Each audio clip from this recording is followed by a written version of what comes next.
when I was preparing for what I wanted to say, I came across this picture, which is just so striking. This is a young man called Joseph Philadelphia. And what happens is that part of the routine that they operate at the White House is that they invite members of the public in to meet the president. So Joseph was there with his brother and his parents, and the two boys had the opportunity to ask a question each of the president. So Joe's question was, is your hair the same as mine? So Obama said, well, why didn't you find out? Touch it. And I think he was a little bit put back by that, so he gave him a bit of encouragement. So as you can see, he eventually touched his hair.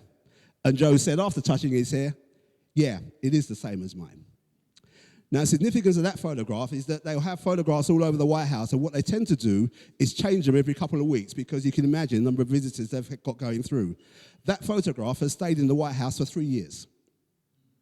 And I think as a measure, you can see that it's a very kind of powerful and touching image.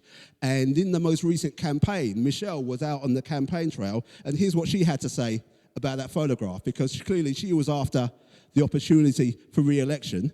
And the point that she made is that if you ever wonder whether change is possible, I want you to think of that little black boy in the Oval Office of the White House touching the head of the first black president. Can you imagine? That's a memory that is going to stay with him for his whole lifetime. And what impact might that have on what he thinks is possible in his life? And it just seems to me that there is something from that image and that message that we need to take and to hold on to in Haringey as we face some of the challenges that are coming up. Because make no mistake, challenges there are. And, it's not necessarily going to be straightforward.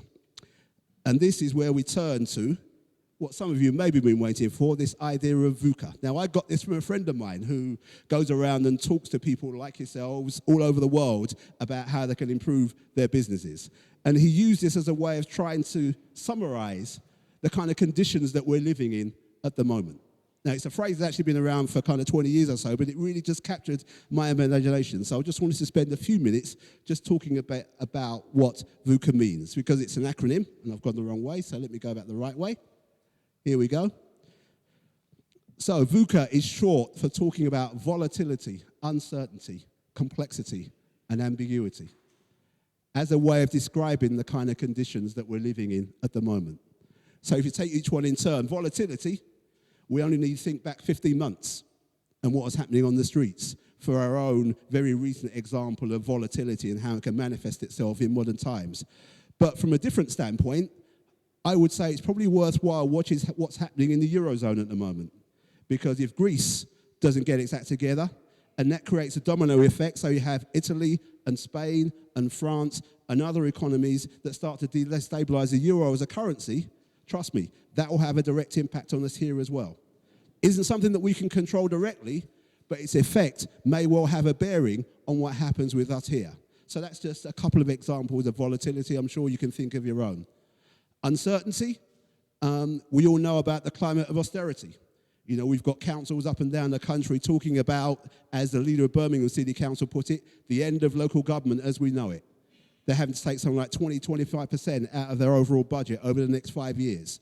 And easily, within a decade, councils could reach a position where all they can afford to do are the services that they are legally obliged to provide. Anything else that is an option that's discretionary on their part, they're going to have to think very hard about whether or not they can support. That creates a huge amount of uncertainty, not just for councils, but also for people like us who work with the councils in all sorts of different ways. By the same token, I don't know whether you called a couple of weeks ago, there was a report by a body called the Commission on Living Standards, which essentially does what it says in the tin. They were looking at, given the economic times that we're in, what are the prospects for living standards? And things could work one of two ways.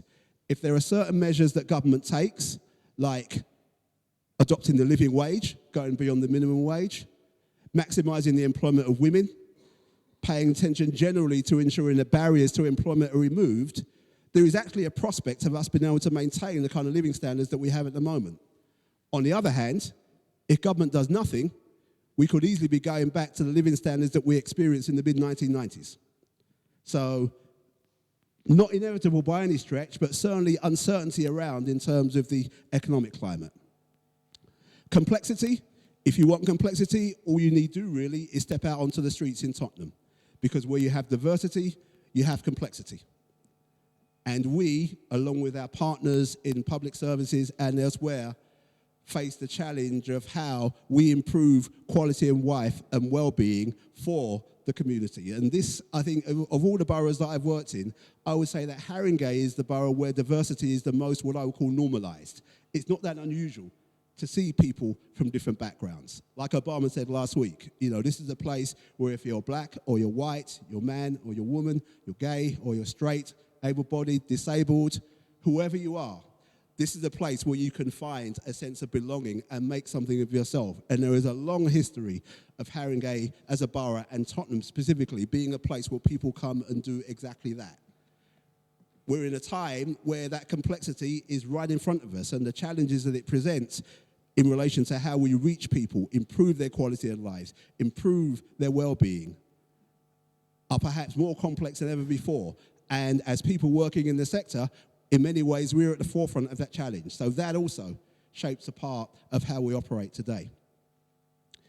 And ambiguity really is about, given that mix of factors, what do we do? Which way do we go? Do we go this way or that way? If you take a concept like the big society that's been around for a couple of years, sounds great in principle, but there's always been, I think, a bit of a struggle to try and make clear what it means in practice, to the point now where it does seem as though it's been kind of moved to the sideline to some extent. Insofar as there was an idea there, I think there are things that we in the sector will be well familiar with. But it's how we take it forward, how we engage people in civil society. No straightforward answers there. So just an illustration, just a way of talking about some of the big picture conditions that we are living with in the sector. So if VUCA is a way of describing the challenges that we face, I think VUCA is also a way of describing how we might respond to it. I'm going to get used to this technology in a minute. Here we go. Right, so back to VUCA. So here's another way of looking at VUCA, because if I take on the responsibility of leading this organisation called HAVCO, and by extension, HAVCO plays a leadership role within the sector, what are some of the things that we need to be thinking about if we're going to be effective in discharging that leadership role? Well, VUCA provides some of the challenge, and I think VUCA provides some of the answer as well. So from volatility, what we need is vision. And as I've suggested in the picture there, we need two kinds of vision. We need a telescope so that we can see into the future, try and anticipate some of the things that are going to be happening that we need to respond to. But we also need a microscope so we can understand the detail that we're having to grapple with in the here and now. Now, if you've ever tried to look through a telescope and a microscope at the same time, not straightforward. But I think, particularly as a body that is supporting the sector as a whole, that is a challenge that we face. Out of uncertainty, what we need is understanding. And I think the critical thing about understanding is just captured in the graphic that I've got up there. If there is a position that we don't understand, what we have to do is to listen. And through listening, we allow others to reveal the reality as they see it. And on that basis, we can then find ways of responding. Rather than presuming that we always know best, or because we knew what things were like in the past, therefore we are going to know what things are like in the future. That may be the case in some respects, in others it may not be. What we need is understanding, and that understanding comes about primarily through listening. Out of complexity, what we need is clarity. And clarity, in essence, is about making the complex simple, making it crystal clear, as a diamond suggests. And the great thing about clarity is that if you can articulate clarity, people will follow you. The risk is that you can also be very clear and very wrong. And the risk then is that you start to lead people in a direction that's not helpful. So I think it is our role to start to bring that clarity, try to interpret some of the changes that are happening, whether it's in society or in policy, and make them simple for our colleagues such as yourselves to respond to. And then out of ambiguity, what we require is agility. We need to be able to move quickly to respond to changes. That will mean a certain amount, I think, of trial and error. There are certain things that we think this is a solution that might work. We'll try it out. Maybe it works, maybe it doesn't. If it doesn't work, we need to realize that quickly, stop doing that, and try something else. That's a very different way of working from coming up with a 5-year plan and plodding year by year through that plan. That sort of approach, by and large, is going to be less effective in future years. What we need is a much more agile approach to planning who we are and what it is we do as an organisation.